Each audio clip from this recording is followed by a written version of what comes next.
Good morning, students. We are with the second unit, Nice Cup of Tea, which was written by George Orwell. In this prose, we are seeing that how to prepare a nice cup of tea. Okay, for that, author George Orwell has given 11 outstanding points. Okay, in the last class, we have seen 5 points. Okay, what is the first point? First point is author is preferring that we should Indian tea is the best tea. Okay, if you drink China tea, you won't be feel wiser, braver. And the second point is we should prepare a tea in small quantity. Okay, then only it will be tasty. Okay, for that author is preferring that China ware or earthenware, it's good for preparing a tea. And the third one, before pouring a tea, the teapot should be warmed. Okay, after that only we have to pour the tea. And the fourth point, to prepare a nice cup of tea, at least we have to use 6 heaped teaspoon, the teaspoon of tea powder, tea leaves. Okay, then only it will be tasty. And the fifth point is we should not use strainers or muslin bags to filter tea leaves. Okay, if we drink tea leaves with the tea, it won't affect our health. Okay, and today we are going to start the class with the sixth point. Okay, now listen me. Sixthly, one should take the teapot to the kettle and not the other way about. Kettle, you know very well, a container. Okay, and just imagine tea leaves is boiling one side and water is boiling one side. Okay, after that only we are going to mix together. Okay, what he's telling, the water should be actually boiling at the moment of impact, which means that one should keep it on the flame while one pours. What author is telling, just imagine on a stove, in one part the tea leaves are boiling, in another part that water is boiling. What we should do when the water is on the flame? Okay, we should not take out of the stove. When the water is on the flame, we have to pour the tea essence to the water. Okay, then only it will be tasty. What he is coming to say, even a 20 seconds, 10 seconds difference will spoil the taste of the tea. We should not waste a single second to mix together these two things, right? Okay. And some people add that one should only use water that has been freshly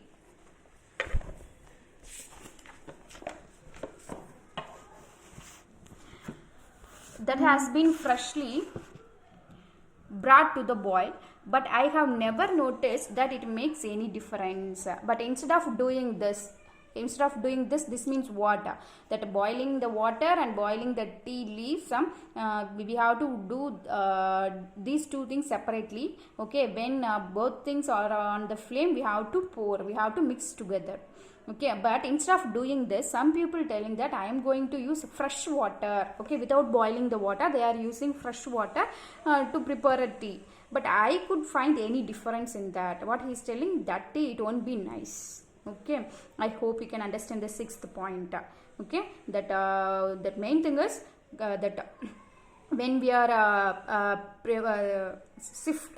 shifting tea to the kettle, what we have to do, while that water is boiling, we have to pour the tea essence. Okay, then only it will be tasty. And seventh point, seventhly, after making the tea, one should stir it, or better give the pot a good shake, afterwards allowing the leaves to settle. So seventh point, after making the tea, after preparing the tea, what you will do, we should stir it, nalla kalakano, or better give the pot a good shake, or else give a good shake. Okay, afterwards, okay, after giving a good shake or else after stirring it well, you just allowing the leaves to settle. Okay, don't filter it. Okay, after a good shake, you just keep it on the table, it will settle, that leaves everything will be settled down. Okay, seventh point. Eighthly, one should drink out of a good breakfast cup, that is the cylindrical type of cup, not the flat, shallow type. Okay, in the eighth point, what he is telling, what type of cup we have to use to drink tea. Okay, he is telling that a cylindrical type cup, cylinder, just imagine like a cylinder. Okay, cylindrical type cup we have to use, and we should not use a flat, shallow type cup. Okay, why we should not use, we'll see. The breakfast cup, that cylindrical type of cup, the breakfast cup holds more, and with other kind, one's tea is always half cold before one has well started on it. What he is telling, if you use cylindrical type cup, it holds more tea. as well as it will be warm. And if you use other type, that flat shallow type cup, means what will happen, one's tea is always half cold. Okay, before one has well started on it. நீங்கள் குடிக்க start பண்ணுறதுக்கு முன்னாடியே if you use a shallow type cup, what will happen, the tea will become cold, then you have to drink cold tea if you use a shallow or flat type cup. Okay, so cylindrical type of cup is the best cup to have a tea. Okay, ninthly, one should pour the cream of the milk before using it for tea. Okay, imagine in our home, okay, how we will, mother or else grandma, how they will prepare tea. We will just pour the milk. After that immediately we will pour water, and with that we will pour tea leaves, and we will pour sugar. So everything we will put together, and we will allow it to boil. After that we will filter and we will have a tea. This is our type of preparation of tea. But if George Orwell knows this, what will happen? Okay, he will spit on our face. Okay, actually the right method of tea is, we have to do it separately. Okay, first we have to boil that water. In that we should allow the tea leaves to boil. Okay, in a separate part we have to boil the milk. Okay, after that only we have to mix together, right? Keep this in mind. Ninthly, one should pour the cream of the milk before using it for tea. Okay, we are taking milk, no, after boiling it, you might have seen cream of, no, that nora. Okay, and the nora full edutittu we have to use that milk for tea. Milk that is too creamy, ரொம்ப அதிகமாக நுரை இருந்ததுன்னா, always gives a tea a sickly taste. Okay, if you pour milk with a full cream, what will happen? The tea, it won't be nice, it will give a sickly taste. Okay, this is a 9th point. Okay, and I hope you can understand, and I shall move on with 10th point.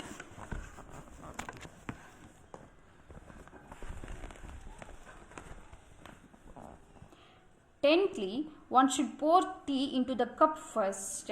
In this paragraph, what we are going to see means, in a cup, what we are going to pour it at first, whether a tea or else milk. Okay, whether a tea or else milk. One should pour a tea into the cup first. This is one of the most controversial points of all. So according to him, among the 11 points, this is the most controversial point.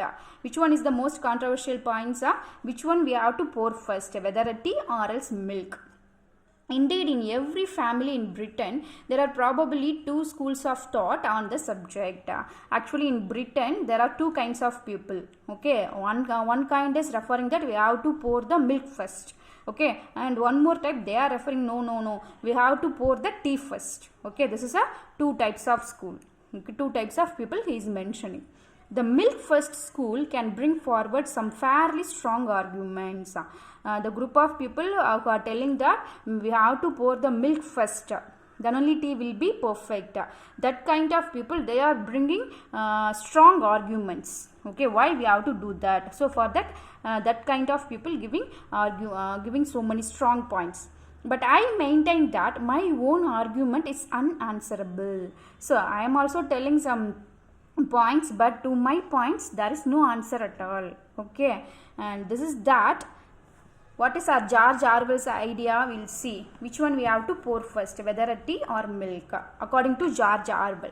This is that by putting the tea in first and stirring as one pours, one can exactly regulate the amount of milk. Okay, what he is telling, this is that by putting the tea in first. So according to George Orwell, what we have to pour first? Tea.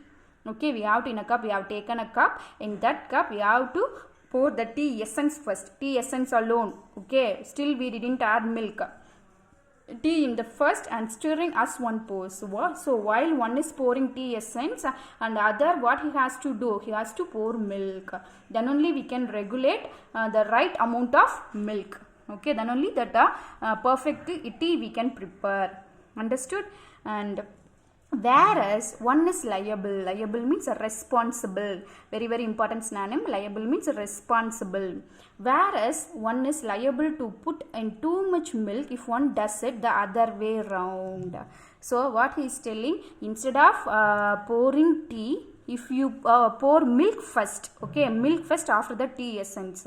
If you do like that, which one? If you pour milk first, what will happen? You are only responsible, because what he is telling that taste won't be nice, so you are only responsible for that. So according to George Well, what he is telling, take a cup, in that cup first pour a tea essence, after that you pour a milk, then only you can regulate the right amount of milk, then only the tea will be nice. Okay.